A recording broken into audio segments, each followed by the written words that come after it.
අපේ ෆෙයා එක ගැන ගෙදරින් දැනගෙන නිපුණි. එයාලා මට බල කරනවා මේක නවත්තන්න කියලා. උදේම ක්ලාස් ගියපු වෙලාවේ මගේ අත් දෙකත් අල්ලගෙන එයා කිව්වා. ඉතින් ඔයා නවත්තනවද? ඔයා දන්නවනේ අපේ තාත්තා ගැන.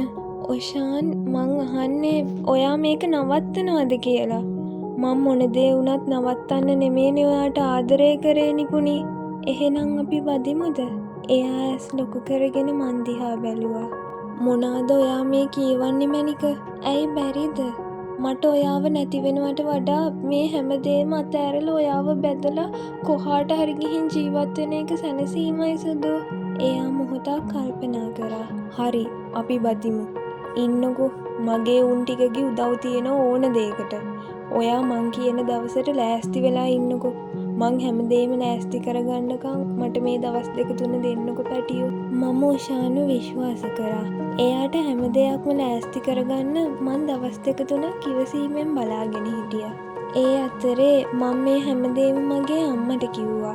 එයාලගේ කිසිම අකමැත්තක් මේකට තිබුණේ නෑ.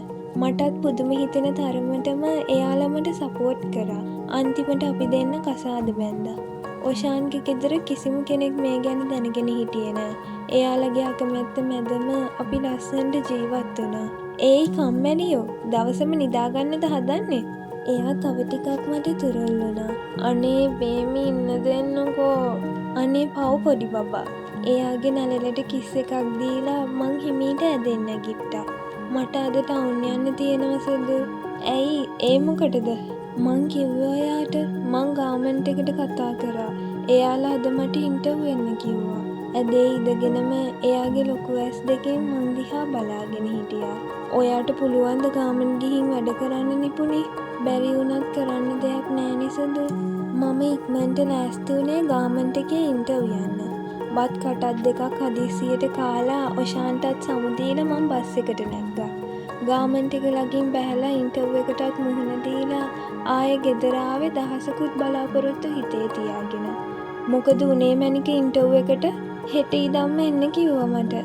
ෂා මගේ කෙල්ල ඉතින් දක්ෂයිනේ කොහොමත්.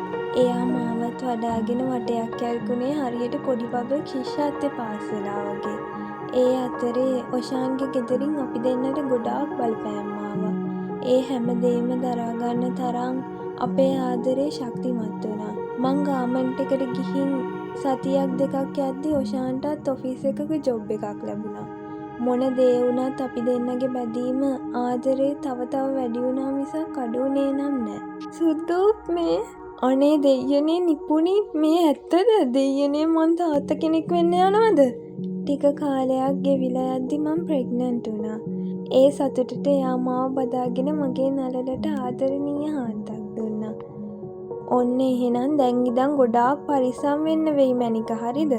ගාමන්ට් යන එකත් නවත්තන්න සුදු. ඒක ගොඩක් පරිස්සම්නේ බබාට. ඉක්මනට තුන්වෙනි කොටසත් අරගෙන ආයෙත් එන්නම්. එතකන් ඔයාලා පරිස්සමට ඉන්න. බයි.